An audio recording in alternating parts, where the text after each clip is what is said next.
বাংলাদেশ কোনো মতে ভারতে বিশ্বকাপ খেলতে আসবে না। টি-20 বিশ্বকাপ 2026 শুরু হতে মাত্র 19 দিন বাকি।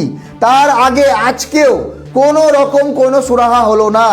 বাংলাদেশ সরকারের সিদ্ধান্ত বলতে পারেন, বিসিবি বাংলাদেশ ক্রিকেট বোর্ডের সিদ্ধান্ত বলতে পারেন, বা বাংলাদেশের জনগণের সিদ্ধান্ত বলতে পারেন, কোনোভাবেই হিলানো যাচ্ছে না বাংলাদেশকে। আজকে আইসিসির 2 সদস্যের টিম গিয়েছিল বিসিবির সঙ্গে বৈঠক করতে, কিন্তু সেখানে বাংলাদেশ ক্রিকেট বোর্ড সিধাসিধি জানিয়ে দিয়েছে যে আমাদের সিদ্ধান্ত ওটাই, আমাদের কাছে 3টে অপশন আছে। প্রথম অপশন, আমরা ভারতের মাটিতে না, আমরা শ্রীলঙ্কার মাটিতে খেলবো। দ্বিতীয় অপশন, যে আমাদের যদি শ্রীলঙ্কার ম্যাচ করতে হয়, তাহলে যদি ইংল্যান্ড এবং ওয়েস্ট ইন্ডিজ রাজি না হয়, তাহলে আমাদের গ্রুপ পরিবর্তন করে দেওয়া হোক। শ্রীলঙ্কা এবং অস্ট্রেলিয়া, জিম্বাবুয়ে যেই গ্রুপে আছে সেই খেলাগুলো সবই শ্রীলঙ্কার মাটিতে হবে, সেখান থেকে একটা দলকে ইন্ডিয়াতে করে দেওয়া হোক। 3 নম্বর অপশন সেটা হলো যে বিশ্বকাপ বয়কট। দেখেন, এই মুহূর্তে বিশ্বকাপের যখন শিডিউল হয়ে গেছে, তো এই মুহূর্তে আইসিসি কি বাংলাদেশকে বাদ দিতে পারবে?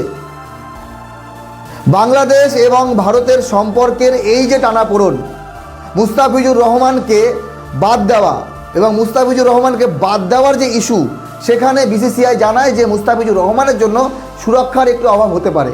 মুস্তাফিজুর রহমান যদি আইপিএল খেলে, কেকেআরের খেলাগুলোতে ঝামেলা হতে পারে, সেই জন্য মুস্তাফিজুর রহমানকে আইপিএল না খেলাই ভালো, মুস্তাফিজুর রহমানের সেফটির জন্য। তাহলে মুস্তাফিজুর রহমান যদি সেফ না থাকে ভারতে, তাহলে বাংলাদেশের গোটা দল কী করে সেফ থাকবে? এই যে একটা পয়েন্ট, এই পয়েন্টেই বাংলাদেশ এখন জিতে আছে। বিসিসিআইয়ের সঙ্গে কথা হচ্ছে, আইসিসির সঙ্গে কথা হচ্ছে, আইসিসি বিসিসিআই মিটিং করছে, আইসিসি বিসিবির সঙ্গে মিটিং করছে, কিন্তু এত মিটিং করেও কোনো লাভ হচ্ছে না। বাকি আপনাদের মতামত জানাবেন, বাংলাদেশ বিশ্বকাপ খেলবে কি না? বাংলাদেশকে তো এইভাবে বাদ দেওয়া যায় না। যদি বাদ দেওয়া যেত তাহলে আইসিসি আগেই বাদ দিতে পারতো। বাদ দেবে না, বাংলাদেশকে খেলাতে হবে, কিন্তু যতটা পারা যায় কম সমস্যায় খেলাটাকে করা যায়। কিন্তু এখন এত সমস্যায় বেড়ে গেছে যে আন্ডার-19 টিমও হাত মেলাচ্ছে না। মানে পাকিস্তান এবং ভারতের যে ক্রিকেটে হাত না মেলানো, সেটা কিন্তু এখন বাংলাদেশ এবং ইন্ডিয়ার মধ্যে চলে এসছে। এটা ক্রিকেটের জন্য কি ভালো? যাই হোক, বাংলাদেশ যদি ভারতের মাটিতে না আসে, তাহলে ওই অপশন একটাই, শ্রীলঙ্কার মাটিতে হবে। তো গ্রুপ যদি বদলে দেয়, তাহলে মনে হয় অন্যান্য দলে যেতে হবে না। ইংল্যান্ড, ওয়েস্ট ইন্ডিজের মতো খেলাগুলো আমরা মিস করব না। কমসে কম কলকাতার মাটিতে নিয়ে এসে খেলানো হোক ইংল্যান্ডকে।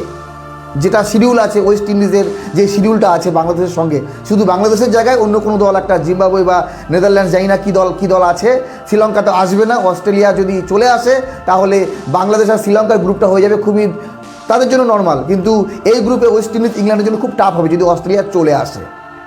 তো আজকের যে মিটিং, শেষ আপডেট যেটা পাওয়া যাচ্ছে, সেখানে বাংলাদেশ পুরোপুরি ডিনাই করে দিয়েছে যে না, আমরা ভারতে যাব না। আমাদের সমস্যা সেটাই একটাই, সেটা হলো সুরক্ষা। সেই সুরক্ষাকে বিসিসিআই দিতে পারবে বাংলাদেশ ক্রিকেট বোর্ডকে? যদি দিতে পারতো তাহলে হয়তো এই জায়গায় কথা যেত না। তো দেখা যাক কি হয়। ক্রিকেট মাত্র বিশ্বকাপ।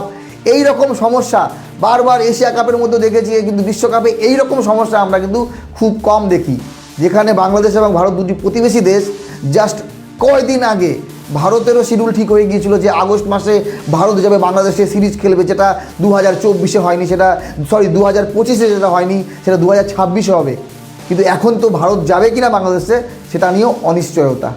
ভালো থাকবেন সবাই। আমি এতটুকুই চাই যে বিশ্বকাপ ম্যাচগুলো হোক, ভালো করে হোক, সুষ্ঠুভাবে হোক, কিন্তু বাংলাদেশের ম্যাচ যদি শ্রীলঙ্কায় হয়, শ্রীলঙ্কায় যদি বাংলাদেশ ভালো খেলে, বাংলাদেশের যদিও সম্ভাবনা আছে সুপার 8-এ যাওয়ার, যদি সুপার 8-এ পৌঁছে যায়, তখন কিন্তু ভারত যদি সুপার 8-এ পৌঁছে যায়, ভারত তো পৌঁছাবেই, ভারত পাকিস্তান এরা যাবেই, 2 গ্রুপে খুবই নর্মাল ভারত এবং পাকিস্তান। তাহলে কিন্তু ভারতকে সুপার 8 খেলার জন্য শুধু পাকিস্তানের জন্য শ্রীলঙ্কায় যেতে হবে না, বাংলাদেশের জন্যও ভারতকে শ্রীলঙ্কায় যেতে হবে। এতটুকুই। ভালো থাকবেন, ধন্যবাদ।